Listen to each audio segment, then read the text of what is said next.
परमस्तेभ्यः। अहिंसा परमो धर्म की।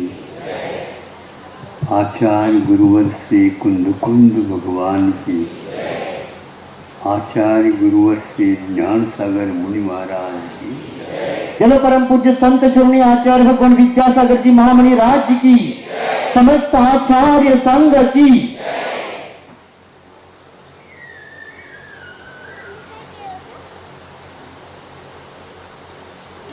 प्रातःकाल पांचों इंद्रियों का स्वरूप आपके सामने आया।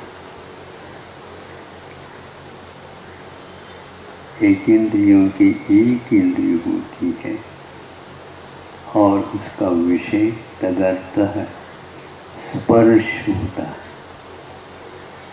आगे इसी प्रकार इंद्रियों की संख्या बढ़ती जाती है क्रमशः, तो उनमें इंद्रियां भी बढ़ती चली जाती है। ज्ञान का एक प्रकार से विकास, दर्शन का भी विकास होता जाता है। इस प्रकार ये पांच इंद्रियां विकास को प्राप्त होते हैं और छठा इंद्रिय, जिसको नौ इंद्रिय बोलते हैं अथवा मन कहा जाता है, अंतरंग भी कहा जाता है, अनंग भी कहा जाता है। यह गूढ़ अर्थ को जानता है, इसलिए गूढ़ रह करके भी यह बाहर सबके सामने आ जाता है। इन सारे इंद्रियों के विषयों को देखने से, वहाँ पर छानबीन करने से हमें कहीं भी कुछ भी हाथ नहीं लग रहा है, क्योंकि हम मान की थोड़ी सी पहचान कर रहे हैं, लेकिन वह दिखता ही नहीं। किसका विषय है ये मान? स्पर्शेंद्रिय का भी नहीं, रसनेन्द्रिय का भी नहीं, घ्राणेन्द्रिय का भी नहीं, चक्षु इंद्रिय का भी नहीं और श्रोत्रेंद्रिय का भी नहीं। पांच तो इंद्रियां थी। इनमें ढूंढेगा मन तो भी कुछ मिलने वाला, इसलिए इसको अनंग भी कहा गया।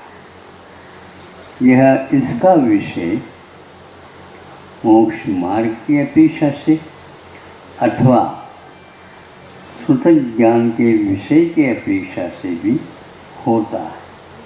बहुत महत्वपूर्ण ये सूत्र है। हम पांच इंद्रियों के द्वारा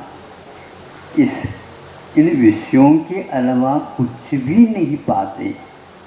अब ध्यान से सुनिए और अब सोच लीजिए। कितने भी कमाओ, कुछ भी कमाओ, किंतु इन पांच इंद्रियों के विषय के अलावा आपको इन इंद्रियों से कुछ मिलने वाला नहीं। श्रुतम अनीन्द्रियस्य कहा। श्रुत अनीन्द्रिय का विषय है,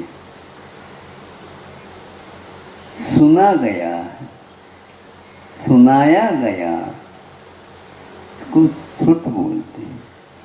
हम तुम जो बोलते हैं, कुछ सुनाते हैं, निवेदन करते हैं, ये श्रुत के अंतर्गत नहीं आता।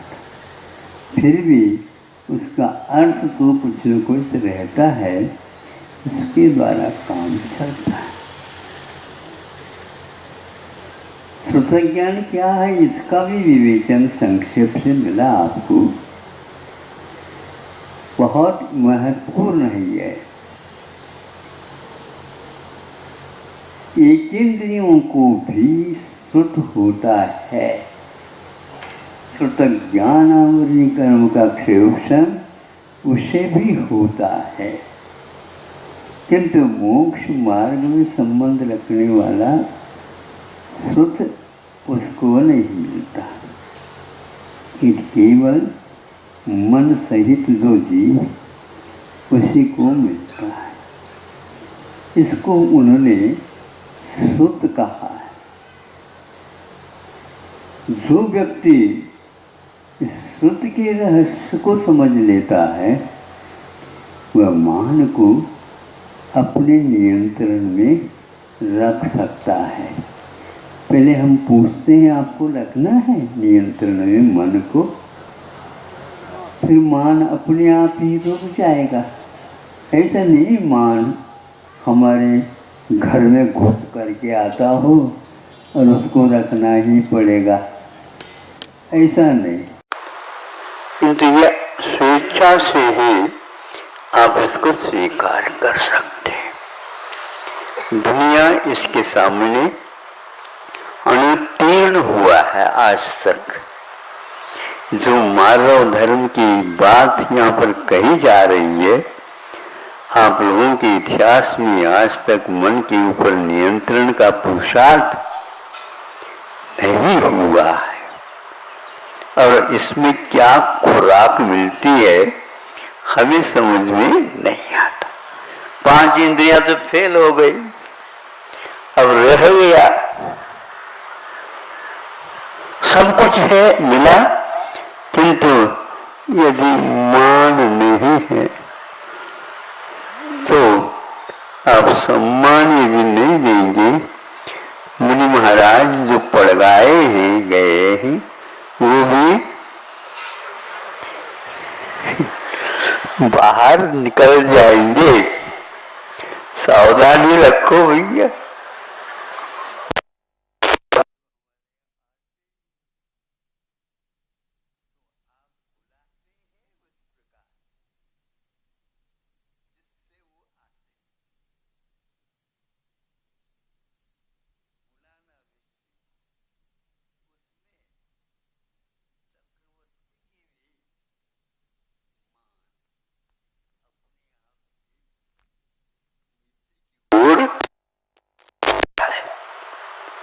यदि वो रखा तो वहां पर कोई भी महाराज नहीं जाएंगे।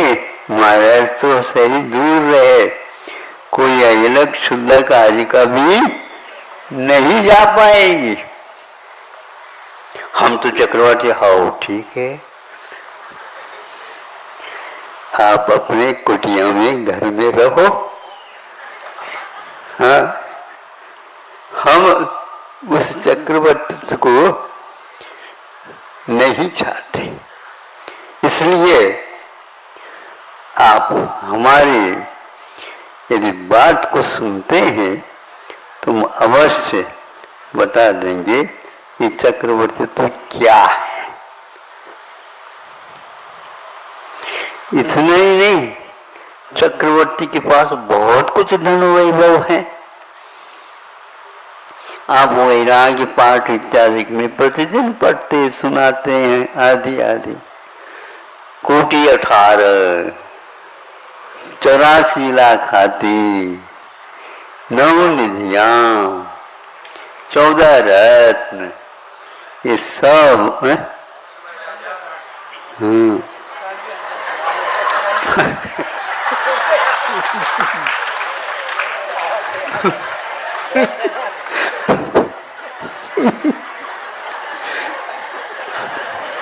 हमारे दिमाग में ही नहीं आए। एक महत्वपूर्ण बिंदु थी ये। 96,000 रानियां जिनकी हो, बोलो एक यदि घर में पत्नी आ जाए, पूर्व कौन सी पश्चिम कौन सी, दिन है क्या रात, समझ में नहीं आती है। यदि पूर्ति नहीं हो तो क्या पूछते हैं?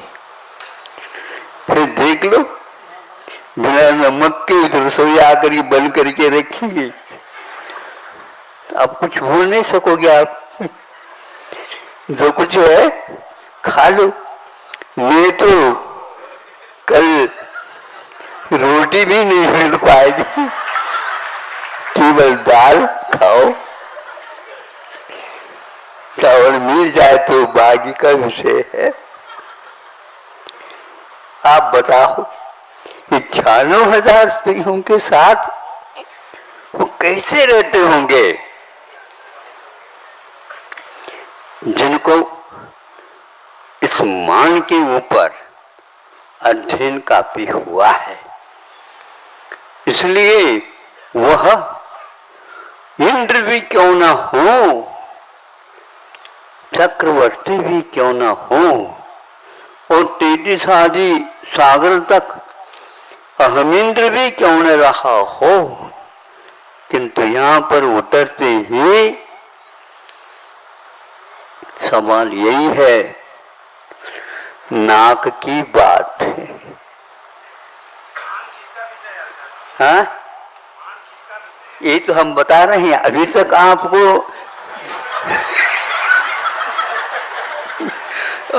आपको मन किसका है, क्या है, पता नहीं। कैसे जी रहे हो आप?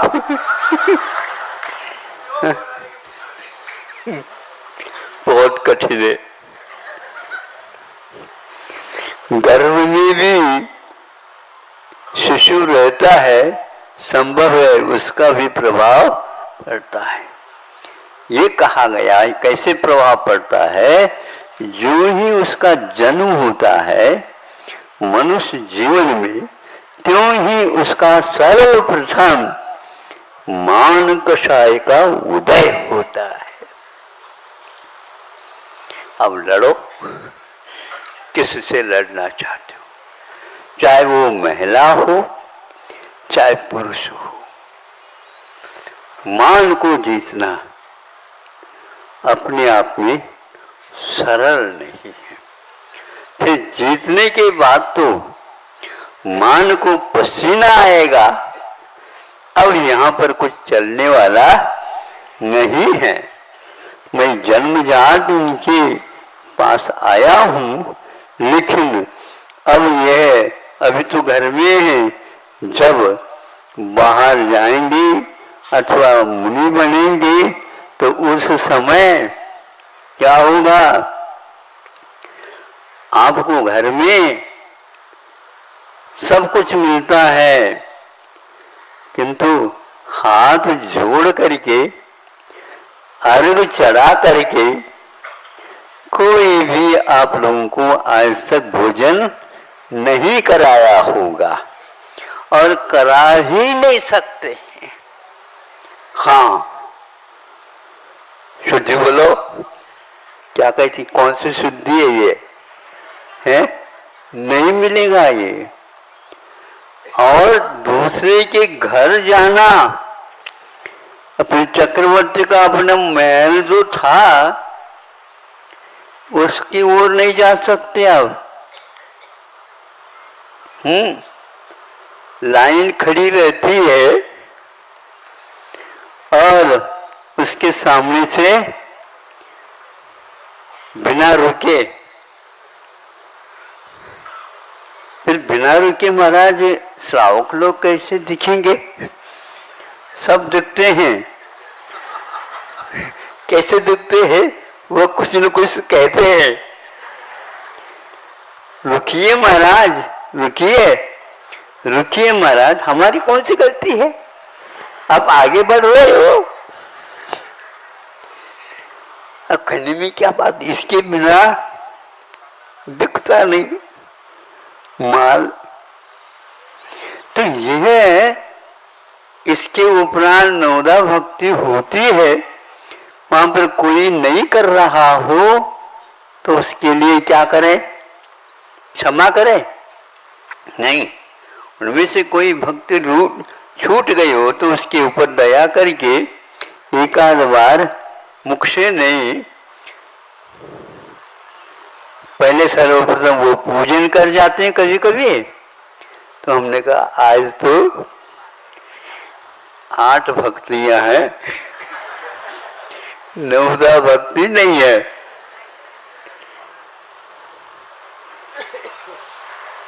तो वहां अंतोगत्वा वो इसमें मन शुद्धि, वचन शुद्धि, काया शुद्धि, आहार जल शुद्ध है ये बोल रहे हैं, लेकिन क्या गलती हो रही है ये मालूम नहीं।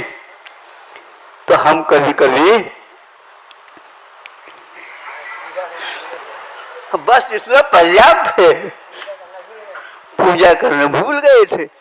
ये पूजन तो करो, पूजन तो करो, पहले गंधक ले लो, लेकिन पूजन भी तो करो, नहीं हो पाता है। तो फिर क्या बिना पूजन के कर ले स्वीकार? नहीं है ना। तो उठ जाए तो आपको मान को तो ठेस पहुंचेगा, और लोग क्या कहेंगे ये सवाल हो जाता है। नहीं समझे? अब क्या कहें, लोग भी क्या कहें। हमारे यहाँ भी ऐसा कई बार हुआ है। आप लोगों ने कैसा संभाला, अपने आप को संभालना ही पड़ता है। हाँ, तो इस प्रकार श्रावक लोग सीखते हैं, किंतु खड़े हो करके जब श्रावकों के सामने ये खड़े होते हैं और अंजलि कर लेते हैं, उस समय चक्रवर्ती भी सोचता है कि मिष्टान मिलने वाला था, आज बर्तन भी तस्री भी नहीं मिल रही, ले नहीं सकते, अलग अलग रूप से स्वाद ले नहीं सकते। आप सब मिलाओ और खा लो, इधर उधर नहीं देखना। सामने थाली लगी हुई है, लेकिन आपके लिए नहीं है वो दिखाए तो उन्होंने, देखने की कोई आवश्यकता नहीं। आप अपने अंजलि में आता है तो उसका निरीक्षण कर लो और लेना प्रारंभ कर दो। महाराज, हम घर में तो अच्छे ढंग से खा सकते, ये सुनो, सुनते हो नहीं मग्न है,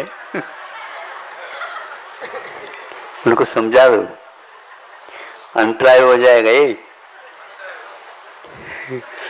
तो उसको पूछो क्या है ये। उसका अर्थ ये है कि मान को यदि जीतते हैं, और चक्रवर्ती भी तीर्थंकर भी क्यों न हो, वो भी आपके यहाँ आ सकते हैं, और सर्वप्रथम यूं हाथ करके आपके सामने खड़े हो जाते हैं। कितना बड़ा पुण्य है उसका, श्रावकों का। और तो आप सब जानते हैं, इस मान को जीतना जब तक केवल ज्ञान नहीं होगा, तब तक यह क्रिया प्रतिदिन अथवा उपवास के बाद तो ये सामने आएगी। कोई भी मन में दीनता नहीं आएगी, बल्कि यूं कहना चाहिए, महाराज हम घर में 2 बार तो नहीं खाएंगे, लेकिन जैसा चाहे, जितना चाहे, जब चाहे, एक आध बार हम ऐसे कर लेते हैं अच्छे ढंग से भोजन। देखो, आधा भी पेट आप उठ जाओगे तो भी घर का खाया हुआ तो घर का है। किंतु अच्छे ढंग से आपको दिया जा रहा है। श्रावकों के यहाँ क्या पता ये लोग क्या सोचते होंगे, वो क्या सोचते हैं, आपको सोचना है। किंतु महाराज लज्जा आती है, लज्जा आना चाहिए। लेकिन लज्जा आकर के भी एक दिन का काम तो है ही नहीं, प्रतिदिन का काम है। तो इसलिए उसको शांतिपूर्वक निरभिमानता के साथ मान किए बिना जैसा दिया जा रहा है वैसा लेना। मान लो रोटी रोटी दे रहे हैं, पानी की कोई पूछ हो नहीं रही, अब क्या करें? पानी अनिवार्य है, क्योंकि उसके बिना वह उसका पाचन ही नहीं हो पाएगा और नहीं पचेगा तो सामाई कैसे होगा? और गर्मी पड़ती है तो फिर इसका निवारण कैसा होगा? कर्म कर्म पर ये सारी सारी समस्या सबके सामने आती है।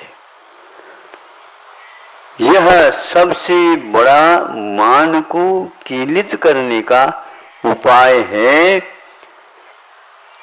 कौन सा?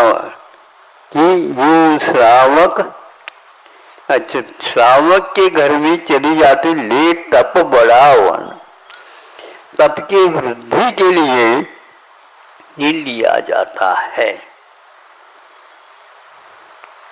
और कितने भी वहां अपने लिए असह्य हो तो भी सहन करते हुए 22 परिचय होते हैं, वे सारे के सारे काम में आते हैं।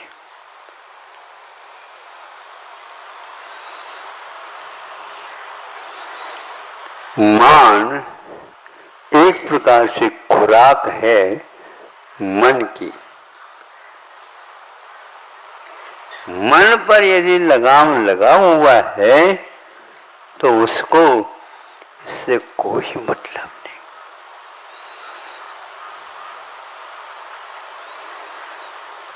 नमोस्तु करना और शुद्धि बोलना सब होने के उपरांत भी कई कई बार क्या होता है? किसने कहा वे शुद्धि तो बोलो, हाँ शुद्धि बोलता है, वह शुद्धि बोल करके दे देता है। दूसरा ग्लास और लेना है तो दूसरी ग्लास के साथ भी मन शुद्धि, वचन शुद्धि, काय शुद्धि। तीसरी ग्लास में भी मन शुद्धि, नहीं एक बार हो गया ठीक है, नहीं गलती हो गई तो हम एक बार और बोल ले। बहुत कठिन है।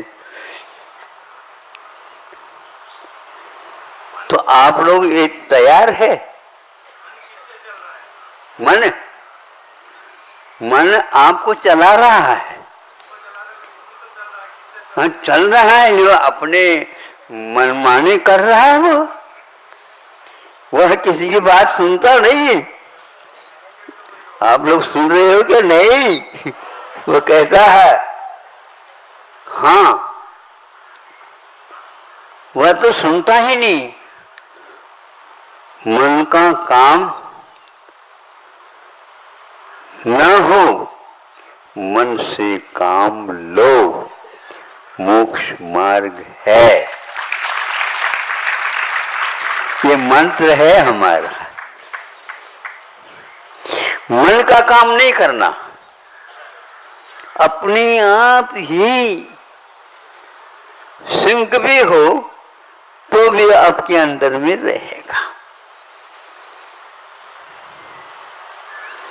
ये पक्का है। बिल्कुल। मन जो है ना एक साधन है। साधन यदि साध्य या उपकरण यदि उपकार नहीं करता है तो हम उसको कोई पूछेंगे भी नहीं। मन के बिना आपका नहीं काम नहीं हो रहा, ये ठीक है, लेकिन मन से काम लेने वाला बहुत चतुर होता है, विवेक रखता है। वो उसको किसी भी प्रकार से सहूलियत नहीं देता। मोक्ष मार्ग में यह मन का काम नहीं, तुम मन से काम लो। हाँ, वह आज्ञा कर देता है बार बार, हे मैंने सुनूंगा। गुरु महाराज जी को मैं सुनता हूँ, सुन चुका हूँ। अब विश्व में कोई भी व्यक्ति मुझे मनाएगा तो पश्चाताप करेगा। अब हम किसी से बनेंगे नहीं। महाराज हमारी एक बात तो सुन लो।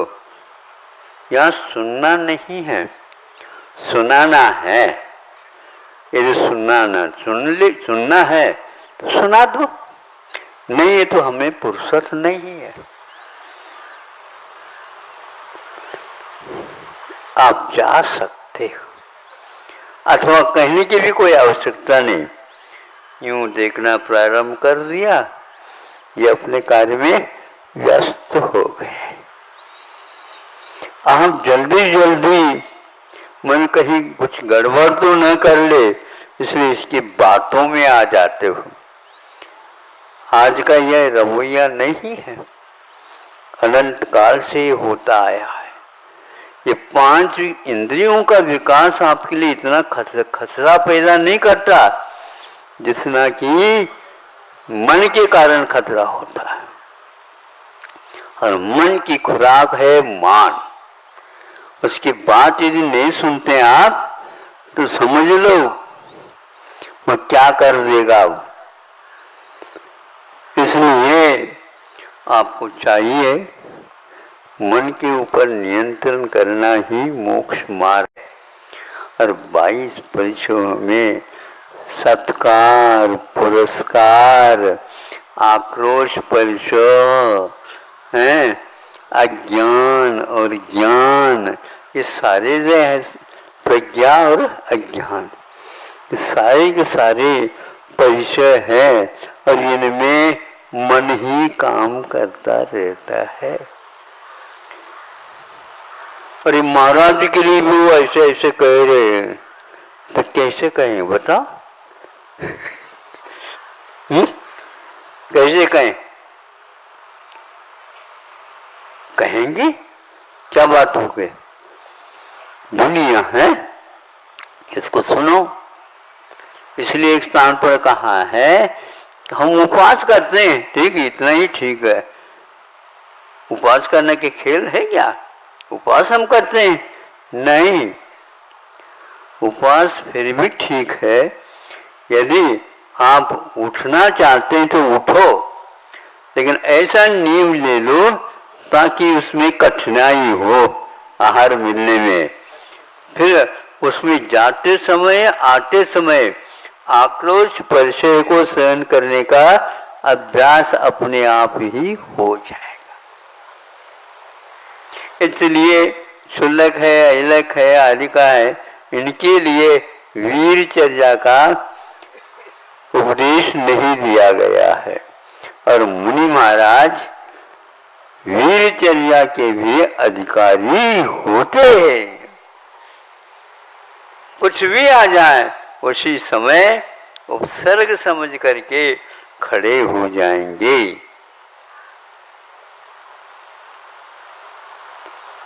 ऐसा क्यों होता? ये तो नियामक है। मुनि बनने के बाद 4 प्रकार के उपसर्ग 22 परिचय सहन करना, ये पाठ्यक्रम है। और ये ध्यान रखो, इस पाठ्यक्रम को पूर्ण करने के लिए कोई पाठशाला की आवश्यकता नहीं है। और इसके लिए आप पास होना चाहते हैं इसमें, तो अवश्य ही आप पास हो सकते हैं। कोई ऐसी किताब मिल जाए और उसकी नकल भी कर लो, कोई बात नहीं, हम आपको मना नहीं करेंगे। भगवान ने कह रखा है कि आपको यदि अनुकरण कोई करता है बहुत अच्छी बात है, भगवान के भी अनुकरण कर सकते हैं, इसमें कोई बाधा नहीं। अभी आप लोग नकल करना भी नहीं जानते, हाँ? नकल तो करो। एक बार ऐसे पाठ्यक्रम में कहा गया कि जो सुनो, इसी किताब में से प्रश्न निकलेंगे। हाँ, अभी भी है, बिल्कुल इसी में से निकलेंगे और उसको आप ढूंढिए। कभी पढ़ा हो तो ढूंढ ले।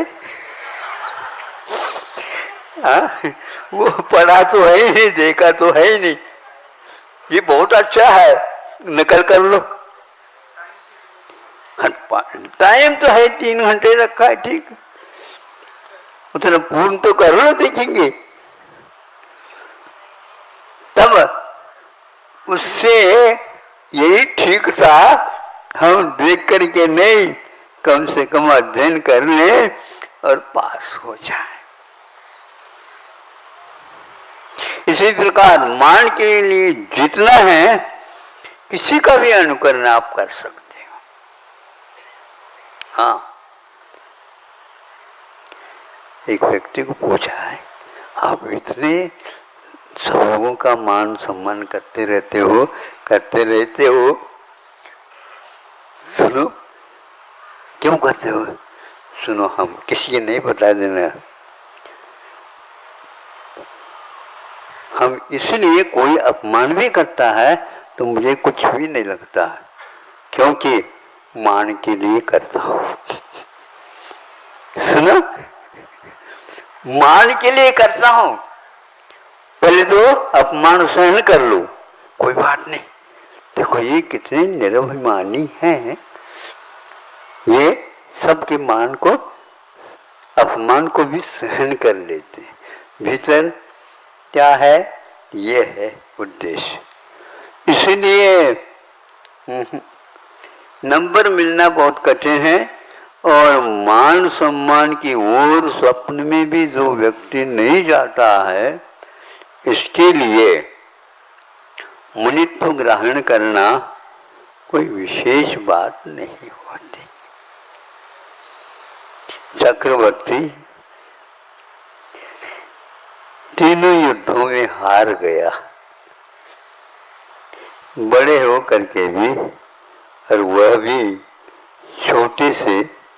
छोटे भाई से हार गया। बाहुबली भी कम नहीं थे, मैं क्यों जाऊं? वही यदि मुझे भ्राता के नाते बुलाते तो चलो।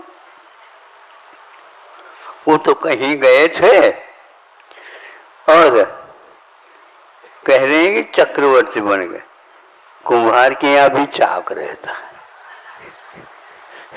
तो समझे, जो ही यह बाहुबली ने कहा, और जो का त्यों दूत ले जा करके उनको कह दे कि उन्होंने ये कहा है आपके लिए, आंखें लाल हो गए।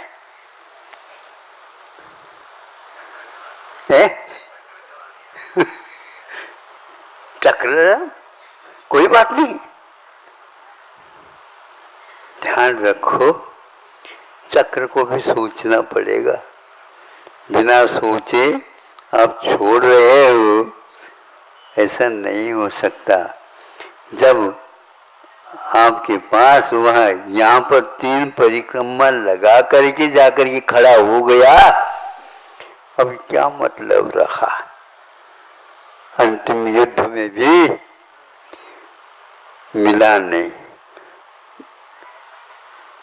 दरबार में या भीतर राज्य में प्रवेश करने के लिए प्रवेश तो कराओ किसी प्रकार से सेनापति जी, किसी की वश की बात ही नहीं। ये कि मात्र इसका उत्तर है, और वह आपके अनुसार ही होगा। क्या होगा? बाहुबली बस तैयार हो जाए, काय के लिए? अभी भी आप पूछ रहे हैं, आप उनसे भी यदि जीतोगे तो यह चक्र भीतर पहुंचेगा, नहीं तो भूल जाओ आप। कैसा लग रहा होगा युग के आदि में।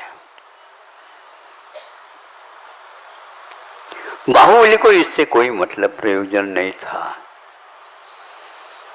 किंतु बाहुबली को स्वाभिमान तो था। सब में वो सौवा निकले। इनको 500 दोनों से तो उनको 500 दोनों से। पिताजी से भी 25 दोनों से ज्यादा। सभी युद्धों में हार गए, लोगों के सामने हार गए। जो नेताओं को समझाने के लिए अच्छे प्रतिष्ठित व्यक्ति दरबार में रहते हैं, उनके माध्यम से ये समझाया गया। बात समझने की है ही नहीं, मनाने की थी। बाकी ये कथा आप लोगों को ज्ञात है।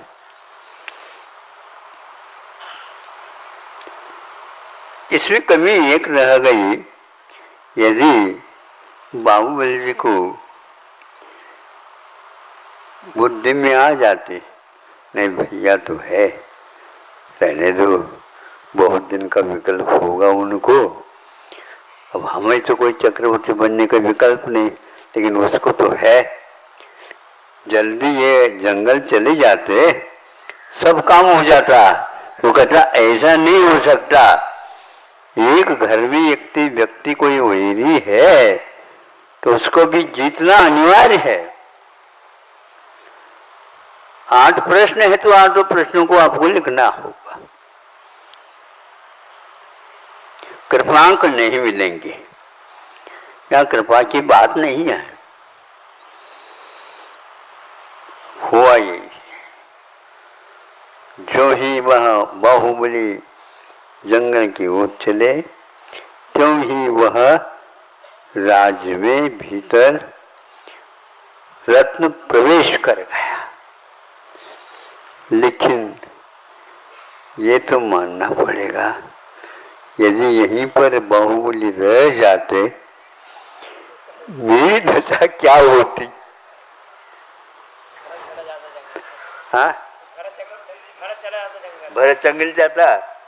जंगल जाने वाला व्यक्ति नहीं, घर में वैरागी नहीं, उनके कोई भाई तक, उनके बच्चे तक उनके पक्ष में नहीं हुए थे। महाराज आप भी उनके पक्ष ले रहे हो, सोच करके करो। हाँ, बहुत सारी बातें थी, हुआ ऐसा है।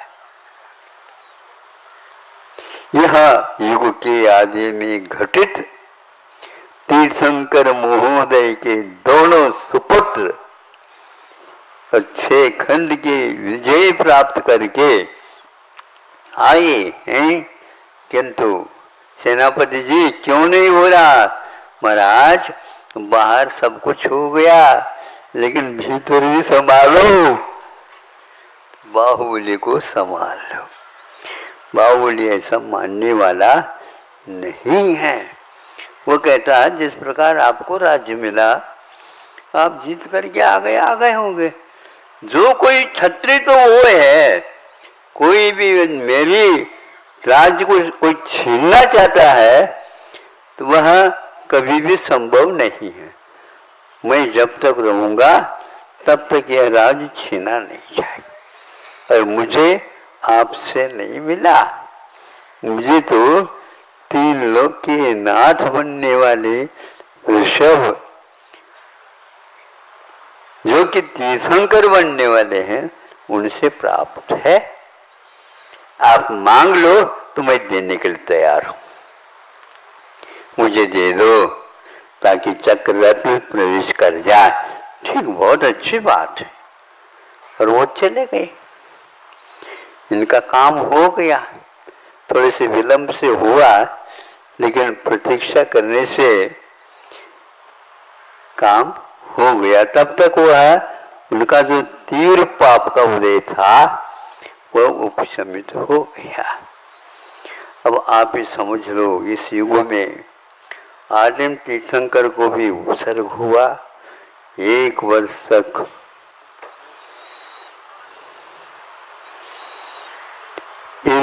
इनकी हार हो गई। और भी बहुत सारे अपवाद के मार्ग यहाँ पर खुलते हैं, हुंडा सरपनी है। अब आप लोगों को समझना है, जब महान पुरुषों की यह स्थिति रह गई तो हम कौन से वन के मूली है, सोचो। कौन सी खेती की, हाँ ठीक है, आपने खेती की है क्या?